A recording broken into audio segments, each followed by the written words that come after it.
अस्सलामुअलैकुम नाज़रीन, podcast sports गपशप विद जुनैद खलील नैनीताल वाला। इसके साथ मैं हूं आपका मेज़बान डॉक्टर बुलंद इकबाल। मेरे साथ मौजूद हैं group managing director Medicam group of companies Junaid Khalil Nainital वाला। ये वेटरन क्रिकेटर हैं, क्रिकेट एनालिस्ट हैं, इस पॉडकास्ट में हमारे साथ होते हैं। अस्सलाम वालेकुम सर, खुशामदीद कहते हैं। सर बहुत बहुत शुक्रिया, आपने प्रोग्राम के लिए वक्त निकाला।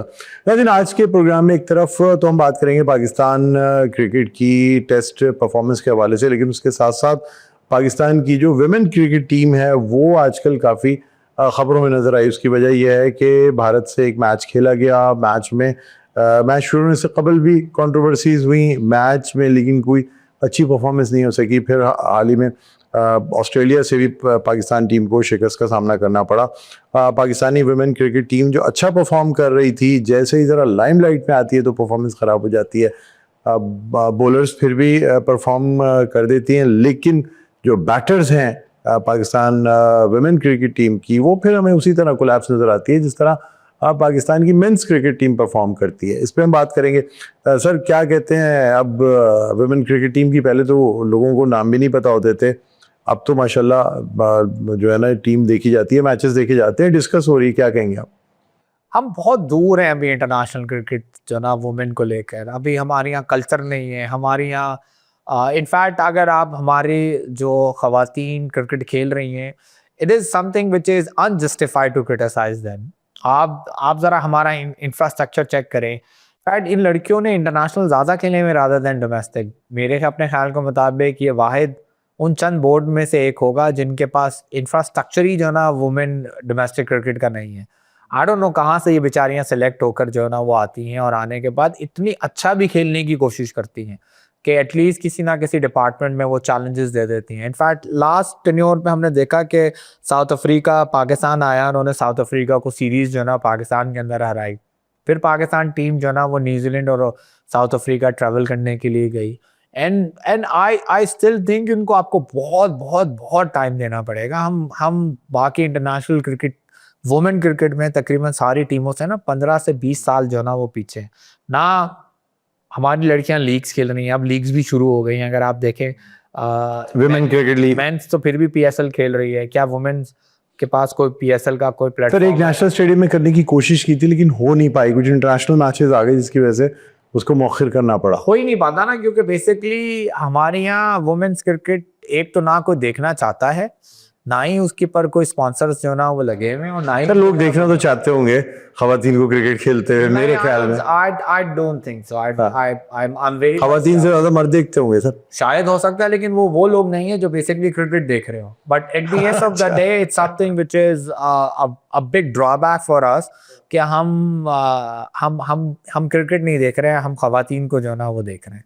और यही अच्छा, अब इसका कंपैरिजन आप जाएं तो जब ऑस्ट्रेलिया फर्स्ट क्लास खेल रही होती है तो उसके अंदर वो बेसिकली इंग्लैंड फर्स्ट क्लास खेल रही होती है तो उसके अंदर कहीं ना कहीं जो ना वो वुमेन्स की ऐड ऑन कर देते हैं। अगर हमने देखा 100 हो रहा था इंग्लैंड के अंदर, तो वुमेन्स का भी 100 हो रहा था। जब T20 होता है तो वुमेन्स का भी T20 होता है। वहाँ पर बिग बैश होता है तो उसके अंदर वुमेन्स का भी बिग बैश होता है।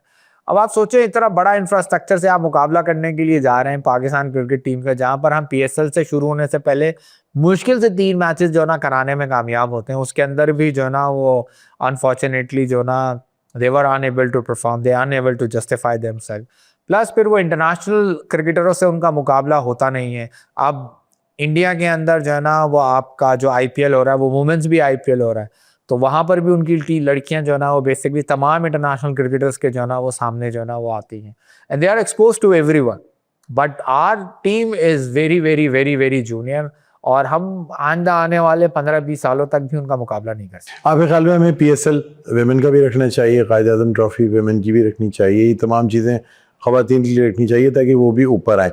अच्छा सर, पिछले दिनों कुछ कंट्रोवर्सीज बनी। अब सना मीर ने कुछ खिलाड़ियों के हवाले से ये कहती है कमेंट्री करते वक्त इनका ताल्लुक आज़ाद कश्मीर से है। उसमें इतना बड़ा इशू बनाया गया कि क्रिकेटर्स के हवाले से ये क्यों कहा जा रहा है कि वो आज़ाद कश्मीर से या कहीं से ताल्लुक़ रखते हैं, ये बात क्यों उजागर की गई? आप क्या समझते हैं सर, हमारे खेल कुछ ज़्यादा ही कंट्रोवर्सी के शिकार नहीं होते जा रहे? देखिए आजकल तो बेसिकली हर चीज़ कंट्रोवर्शियली जो ना पर काम हो रहा होता है और बेसिकली हर चीज़ के ऊपर सोशल मीडिया वाले जो ना बैठे होते हैं। आपके मुंह से गलती से कोई चीज़ एक निकल जाए, इनफैक्ट आप टक करके दूसरे दिन जो है ना वो आप खुद ही अपने आप को जो है ना वो सोशल मीडिया के ऊपर देख लें।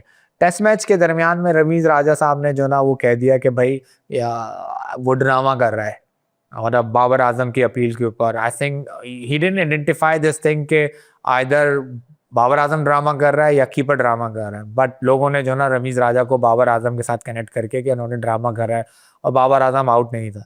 ये भी तो हो सकता है कि वो बेसिकली गलती से वो माइक बंद करना भूल गए थे, तो वो ये भी हो सकता है कि वो आपका कीपर को बोल रहे हो। तो हर एक आदमी का अपना एक नजरिया है। आई थिंक आजकल जर्नलिज्म जो है ना वो बेसिकली बहुत ज्यादा जो है ना आजाद हो गया है, बहुत ज्यादा ओपन हो गया है, और जिसके दिमाग में जो चीज बढ़ती है वो टक करके उसको जो है ना वो टिका देता है। सेम इसी तरीके से वुमेन्स क्रिकेट की एनालाइजिंग करना, मे बी सना मीर साहिबा ये चाहती हूँ, ये बताना चाहती हूँ कि we are so much liberal, we are so much क्या कहते हैं कि मतलब we belongs to a Pakistan where every woman has a right, every woman has this thing कि जी वो आके पाकिस्तान को रिप्रेजेंट कर सकती है। हर एक आदमी का अपना एक सोचने का तरीक़ेकार होता है। आई हैव नो आइडिया कि उनके दिमाग में क्या था, और किसी को भी नहीं मालूम, उनके अलावा तो किसी को भी इस चीज़ के बारे में नहीं मालूम। बट हाँ, हमारे यहाँ हर चीज़ जो है ना वो एक बेसिकली कमेंट्स और उसके ऊपर नेगेटिव कमेंट, उसके ऊपर नेगेटिव कमेंट से ही चल रही होती है। सर अब एक हाथ ना मिलाने की जो रिवायत पड़ी है वो हर जगह कंटिन्यू हो रही है, चाहे वो वुमेन क्रिकेट हो। अब यहाँ तक कि अफ़गानिस्तान से हमारे टेंशन्स हुए तो अफ़गानिस्तान ने से भी कह दिया गया कि जी क्रिकेट टीम जो है ना कहीं हैंडशेक नहीं करेगी पाकिस्तानी खिलाड़ियों के साथ, कहीं हाथ नहीं। ये सर ये क्या होने जा रहा है? हमने माजी में देखा ऐसी कौमें जिनके दरमियान जंगें चली हों या कुछ भी हुआ, खेल के मैदान में ही नहीं होता था। कुश्ती में ईरान ने अमेरिका के जो पहलवान थे उनको हराया, हाथ मिलाया, सब कुछ किया, जीत का जश्न मनाया, लेकिन ये तो नहीं होता कि आप स्पोर्ट्स को भी जंग का मैदान बना लें। देखिए, अगर आपको याद होगा एक पुराने पॉडकास्ट के अंदर हमने इस चीज़ के बारे में जिक्र किया था कि आईसीसी को जो ना स्टेप आउट होना चाहिए, उनको इस चीज़ के बारे में सोचना चाहिए। ये एक ऐसा जरासीम है जो आईसीसी ने के मौजूदगी में लगा दिया गया है। अब हर एक आदमी को जो ना इस चीज़ की इजाज़त है।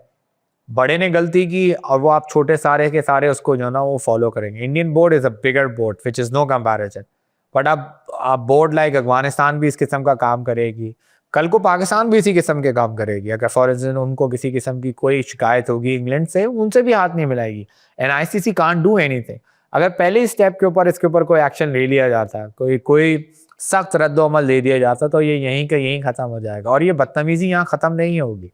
आप देखेंगे आइंदा आने वाले टाइमों पे ये बढ़ती जाएगी, बढ़ती जाएगी, बढ़ती जाएगी, और गेम स्पोर्ट्स कम रह जाएगा और पॉलिटिकली दंगा बढ़ जाएगा, और पॉलिटिकल दंगा ही लगेगा। और जितने भी आपके इस वक्त एक्सपर्ट हैं तो ये कहना शुरू हो गए कि इंडिया और पाकिस्तान को आपस में नहीं खेलना चाहिए। कल को वो ये कहना शुरू हो जाएंगे कि अफगानिस्तान और पाकिस्तान को नहीं खेलना चाहिए। या फिर एक टाइम ऐसा आएगा जिस टाइम के ऊपर ये कहना शुरू हो जाएंगे कि ऑस्ट्रेलिया और इंग्लैंड को आपस में नहीं खेलना चाहिए। तो क्या आप स्पोर्ट्स इन्हीं सारे कामों के लिए रह गया? Sports is always a neutral ground, जहाँ पर आप अपने आप के गेम की फीलिंग्स के साथ जो ना वो खेल रहे होते हैं। यहाँ लोगों ने इसको पॉलिटिकल फीलिंग्स के साथ जो ना वो अटैच कर दिया, और this is one of the biggest drawback. और आइंदा आने वाले वक्तों में ये क्रिकेट को, स्पोर्ट्स को इससे भी बड़ा जो ना वो नुकसान पहुँचाएगा। आज बोर्ड बड़ा है, इंडियन बोर्ड बड़ा है, बल कल को ये बोर्ड छोटा भी होगा। आज उनकी टीम बहुत बड़ी है, बट ऐसा नहीं है कि दे आर इमोरल। कभी ना कहीं उनकी टीम ज़रूर जाके हारेगी। जब वो हारेगी तो फिर उस वक्त उनको इन सारी बेइज्जतियों का ज़्यादा एहसास होगा, और फिर वो देखेंगे, और फिर then you gonna start correcting it. Australia is big example, England is a big example. एक ज़माने में वेस्ट इंडीज़ को कोई टच भी नहीं कर सकता था, और आज ये वक्त है कि वो बेचारे नेपाल से हार जाते हैं। ये वक्त सब ने देखा हुआ और सबके ऊपर आएगा। जिसको अल्लाह ने इज्जत दी है उसकी साथ साथ जो है ना, जिसको अल्लाह ने आसमान पर जाने का कहा है उसको नीचे भी लेकर आने को कहा है। तो साथ साथ जब वो नीचे आएंगे वो सब देखी जाएगी क्या होगा। ठीक है सर, यानी उर्दू जो सवाल चलता रहता है इसमें कभी भी अना का मसला नहीं बनाना चाहिए, और ये जो हैंडशेक ना करना, गलत एटीट्यूड मैदान में रखना गलत है। इस पर आईसीसी जब तक के सख्त स्टेप्स नहीं लेगी उस वक्त तक ये चीज़ें करेक्ट नहीं होंगी। बिल्कुल सर, अब मज़ीद मौज़ूआत पे ही बात करेंगे, छोटा सा वक्फा लेना है। नाज़रीन, एक वक्फे के बाद दोबारा आपकी खिदमत में हाजिर होते हैं। कहीं ना जाइएगा, देखते रहिए पॉडकास्ट स्पोर्ट्स गपशप विद जुनैद खलील नैनीताल वाला।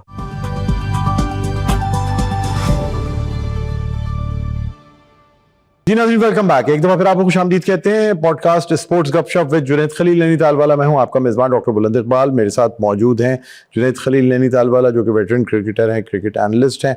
इनसे हम ब्रेक पे जाने से पहले बात कर रहे थे सर, मज़ीद आपसे हम जो है ना इस गुफ्तगू को आगे बढ़ाएंगे कि पाकिस्तान क्रिकेट में मुस्तकिल कोशिशें की जा रही हैं, किसी तरीके से क्रिकेट को सहारा दिया जाए। चेयरमैन पीसीबी मोहसिन नकवी साहब भी कोशिश करते हैं, हर जगह पहुँचते हैं।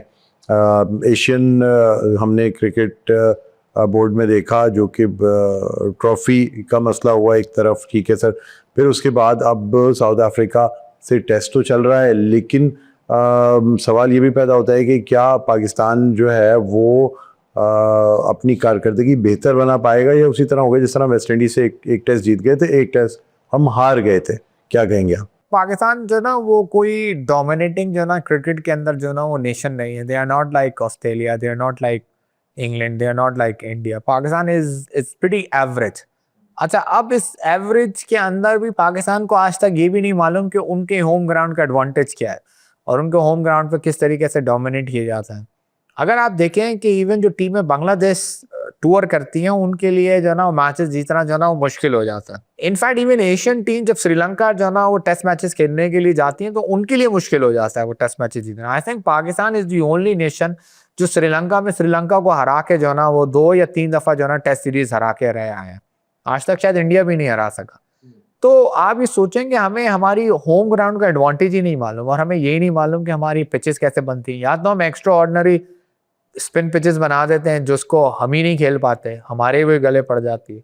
आज तक हमारे यहाँ क्रिएटरी जो है ना वो ठीक नहीं आए हुए। ये वो सिस्टम है जो बेसिकली हमें ठीक करना पड़ेगा। हमें अपने बेसिक्स ठीक करने पड़ेंगे, हमें अपने ग्राउंडों का इंफ्रास्ट्रक्चर ठीक करना पड़ेगा, और सारे ग्राउंडों का, सिर्फ कजाफी स्टेडियम ठीक करने सर, वेस्ट इंडीज़ वाली सीरीज में हमने एक खास पिच बनाई थी जिसको हीटर्स लगा के, कमर्शियल फैंस लगा के, उसमें क्रैक्स डाले गए थे ताकि ये पिच जो है ये स्पिनर्स को सपोर्ट करे, और उसने सपोर्ट किया भी था। लेकिन उसके बाद नेक्स्ट मैच में हमने देखा कि टेस्ट में हम उससे पूरी तरह फ़ायदा उठा ही नहीं पाए। इस दफ़ा भी कोशिश तो की गई है, लेकिन 100% नहीं कहा जा सकता कि ये पिच उस किस्म की होगी जो कि वेस्ट इंडीज़ की सीरीज़ में हमने देखी। क्या कहेंगे आप? तो क्यूरेटर ठीक करने पड़ेंगे ना, आपको पिच बनाने वाले ठीक करने पड़ेंगे। वो पिचेस बनानी पड़ेंगी जो बेसिकली पाकिस्तान के होम सीरीज को जो ना फ़ायदा मिले। कभी भी आपने नहीं देखा होगा कि आप ऑस्ट्रेलिया टूर करने गए और वहाँ पर एक्स्ट्रा ऑर्डिनरी स्पिनिंग हो रही हो। वो हमेशा फास्ट बॉलर को सपोर्ट करने के लिए पिचेस बनाते हैं, बाउंसी पिचेस बनाते हैं, और उसी के ऊपर प्रैक्टिस करते हैं, और वही उनकी कामयाबी का राज है। हम लोग क्या करते हैं, हम उल्टे काम कर रहे होते हैं। ना हमें ये मालूम है हमें इंटरनेशनल क्रिकेट दूसरे के ग्राउंडों में जाके कैसे खेलना, ना हमें ये मालूम कि हमें अपने अपने ग्राउंडों में जाके जाना वो कैसे खेलना। जिस तरीके से आपको अपने होम ग्राउंड्स में खेलना होता है, आपको तमाम इंफ्रास्ट्रक्चर फर्स्ट क्लास का उन्हीं ग्राउंडों का बनाना होता है। अब कराची की पिच अलग रिएक्ट करती है, सियालकोट की अलग करती है, फैसलाबाद की अलग करती है, लाहौर की अलग करती है, पेशावर की अलग करती है। तो हमारे फर्स्ट क्लास क्रिकेटर जिस वक्त इंटरनेशनल क्रिकेट खेलने के लिए आएगा, उसको होम ग्राउंड का तो एडवांटेज मिलेगा ही नहीं। वो सारी चीज़ें हमें सोचनी पड़ेंगी। और अगेन देखिए, at the end of the day एक ज़माना होता था लोग जीता जो ना अपने टैलेंट के ऊपर खेला करके जीता जाता था। अब टैलेंट से भी ज़्यादा जो ना सिस्टम से चीज़ें जो ना टेक्निक से और उसके अंदर पूरा एक सिस्टम मौजूद है जिसके अंदर पिचेस हो गई, ग्राउंड्स हो गए, सपोर्टिंग स्टाफ हो गया, पैसे हो गए, इंफ्रास्ट्रक्चर हो गया, फर्स्ट क्लास हो गए, ग्रेड 2 हो गए, टूर्नामेंट शुरू होने से पहले प्रैक्टिस फैसिलिटीज हो गई, लाइट में खेलना है, कौन सी बॉलों से खेलना है। It's like a huge science now, it's no more a sports anymore. और अगर ये सारी चीज़ें हम इसको एनालाइज कर रहे हैं, तो हमें ये चीज़ें देखनी पड़ेंगी कि अगर हमें इंटरनेशनली लोगों को कम्पीट करना है, तो ये वो सारी फैसिलिटीज़ हमें अपने फर्स्ट क्लास क्रिकेटर्स को प्रोवाइड करनी पड़ेगी। अब हमारे यहाँ फर्स्ट क्लास होती है डिफरेंट बॉल से, और जब हम इंटरनेशनल क्रिकेट खेलने जाते हैं इवन पाकिस्तान के अंदर, तो हमारी यहाँ बॉलें डिफरेंट इस्तेमाल हो रही होती है। तो हमें वो फर्स्ट क्लास क्रिकेट के अंदर वही बॉलें देनी होगी, चाहे वो ग्रेस की हो, चाहे वो कोकोबोरा हो, वो बॉलें देनी पड़ेंगी जो बेसिकली हमें इंटरनेशनल क्रिकेट जिससे खेलनी। और जब तक हम ये काम नहीं करेंगे, इसी तरीके से हम स्ट्रगल करते रहेंगे। अच्छा सर, पाकिस्तान में फास्ट बॉलर्स, पेस बॉलर्स की कमी देखी जा रही है। एक ज़माना था हमारे पास 2 पेस बॉलर्स खेल रहे होते थे, 2 तैयार हो रहे होते थे। चाहे मैं बात करूं इमरान खान के ज़माने में, या वसीम, वक़ार, शोएब अख्तर, मोहम्मद आमिर, मोहम्मद आसिफ, एक तवील फहरिस्त थी। कोई ना कोई मोहम्मद जाहिद, पीछे कोई ना कोई एक दो फास्ट बॉलर्स तैयार हो रहे होते थे और दो फास्ट बॉलर्स परफॉर्म कर रहे होते थे, जिसमें से एक रिवर्स स्विंग करा रहा होता था, एक पेसर होता था। सर अब क्या हो गया हमारे पास, मतलब हम देखते हैं हम टोटली बेबस नज़र आते हैं। हमारे पास हारिस रऊफ के अलावा किसी को गेंद देने के लिए नहीं होती। हम शाहीन आफरीदी और इन दोनों के अलावा से निकल नहीं पाते। क्या करेंगे सर, फ्यूचर क्या देख रहे हैं? क्या कोई शोएब अख्तर जैसा कोई इस किस्म का फास्ट बॉलर निकलेगा, या हम इसी तरह वेस्ट करते रहेंगे? हमने धानी को वेस्ट किया और दूसरों को वेस्ट किया, क्या कहेंगे? देखिए, ये जिनके आपने नाम लिए ना, ये तो सदियों में पैदा होते हैं। वसीम अकरम, वकार यूनुस, शोएब अख्तर, आपका कपिल देव, जस बुमराह, आपका मैगरा, ये वो नहीं है जो हर आपको हर टाइम के ऊपर जो है ना वो बॉलर्स जो है ना वो मिल जाएंगे। They are very special kind of a breed, जिनको बहुत मुश्किल से जो है ना वो आपको ऐसे बॉलर्स जो है ना वो मिल रहे होते हैं। हाँ, ऐसा नहीं है कि पाकिस्तान के ऊपर लाइन नहीं लगी हुई। अगर आज आप देखते हैं तो शाहीन अफरीदी, हारिस रऊफ, हसन अली, आपका नसीम शाह, मोहम्मद वसीम जूनियर, फिर एक टाइम पर जो है ना वो अभी एक सलमान समथिंग, एक अरशद खान, ये फास्ट बॉलर की कमी नहीं है। पर देखें, जब तक आप इनको प्रॉपर तरीके से मौका नहीं देंगे, कंटिन्यू 5 या 6 मैचेस नहीं देंगे, उस वक्त तक आपको ये नहीं पता चलेगा कि इनकी एक्चुअल रिदम क्या है, इनकी एक्चुअल क्वालिटी क्या है। हम 2-2 मैचेस इनको खिला के ये कहते हैं कि दे आर इंटरनेशनल लेवल पे दे आर नॉट इनफ, और इनकी जगह दोबारा से हम पुराने वाली ब्रीड को लेकर आ जाते हैं। तो ये चीज़ें तो जो है ना बेसिकली पाकिस्तान सेलेक्टर्स को, अभी हम एशिया कप खेलने के लिए गए, वसीम जूनियर पूरा टूर्नामेंट जो है ना वो बेंच में जो है ना वो यूं जो है ना वो घूम कर जो है ना वो आ गया। एक मैच के भी वो काबिल नहीं थे। अगर वो काबिल नहीं थे तो भाई उनको लेकर तुम क्यों गए? तो ये वो सारी चीज़ें जो बेसिकली हमारी मैनेजमेंट को, हमारे सेलेक्टर्स को ये सोचनी चाहिए कि कौन सी पिच किसको सपोर्ट करेगी और किस किस्म के बॉलर्स हमें लेकर जाना चाहिए। नसीम शाह आपका कैरेबियन प्रीमियर लीग जो ना वो खेल रहे थे। ही इज़ एन एक्सेलेंट जो ना वो चॉइस, उनकी स्पीड अच्छी है, उनकी सीम अच्छी है, उनकी स्विंग अच्छी है, बट वो वहाँ पर जो ना वो खेल रहे थे। मोहम्मद आमिर का ईगो ही जो ना वो टूट कर नहीं रहता। वो तो बेसिकली पता नहीं अपने आप को क्या समझना शुरू हो गया है। He start thinking that he is a bigger than a game, he is a bigger than a sir Pakistan. पहले तो उनको वापस लाने की बात की गई, लेकिन उन्होंने खुद ही अपनी बातों की तरदीद की कि ऐसा कुछ नहीं।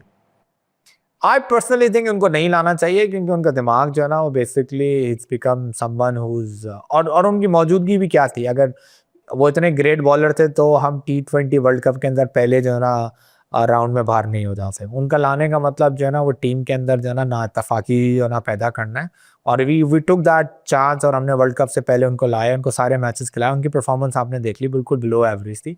तो I don't think the league cricket is different, let him enjoy his league cricket, और पाकिस्तान को जो है ना वो नए आने वाले फ्यूचर के बारे में ही सोचना चाहिए। ठीक सर, अब आप यंगस्टर्स को क्या मैसेज देना चाहेंगे पाकिस्तान क्रिकेट के हवाले से, पाकिस्तान क्रिकेट के फ्यूचर के हवाले से? देखिए, यंगस्टर से ज़्यादा तो ऐसे पाकिस्तान मैनेजमेंट को ये सोचना चाहिए कि जितना वो यंगस्टर्स के ऊपर इन्वेस्टमेंट करेगा in terms of money, in terms of infrastructure, in terms of facility, उतना ही पाकिस्तान क्रिकेट को जो ना वो बेनिफिट होगा। और आई पर्सनली थिंक कि ये बड़े बड़े जो एग्जीक्यूटिव्स जो ना रखने से बेहतर ये है कि फर्स्ट क्लास के इंफ्रास्ट्रक्चर के ऊपर पैसे खर्च करना चाहिए, प्लेयर्स को फैसिलिटीज़ देनी चाहिए, अच्छे ग्राउंड जो है ना बनाने चाहिए, क्यूरेटर्स के ऊपर इन्वेस्टमेंट करनी चाहिए। अच्छा ग्राउंड, अच्छी पिच बनाने पर ही जो है ना आइंदा आने वाले वक्तों में पाकिस्तान जो है ना सर्वाइव करेगा। हमारे पास अगर लोकल सर्विसेज नहीं है तो उनको बाहर भेज के ट्रेनिंग करा के वापस बुलाया जाए। There are lot of creators जो बेसिकली यूएई के अंदर जो ना वो बैठे हुए हैं, पाकिस्तान से ही गए हुए, उनको भी वापस लेकर आया जा सकता है। But at the end of the day board को चाहिए कि वो ये सोचे कि हमें अगर आज ग्राउंड लेवल से इन्वेस्टमेंट करेंगे तो आइंदा आने वाले 10 सालों में हम बड़ी टीमों को कम्पीट कर सकेंगे। सर बहुत बहुत शुक्रिया प्रोग्राम के लिए वक्त निकाला। और नाजरीन, आज का जो हमारा ये पॉडकास्ट है अपने अख्ताम पर पहुंचता है, और आज के पॉडकास्ट में जो हमने बात की तो उम्मीद यही करते हैं कि पाकिस्तान क्रिकेट टीम बेहतर परफॉर्म करेगी और यंगस्टर्स जो हैं वो भी परफॉर्म करना शुरू करेंगे। बहरहाल आज के इस पॉडकास्ट से मुझे, डॉक्टर बुलंद इकबाल को और जुनैद खलील नैनीताल वालों को इजाज़त दीजिए। अपना बहुत ख्याल रखिएगा। अल्लाह हाफ़िज़।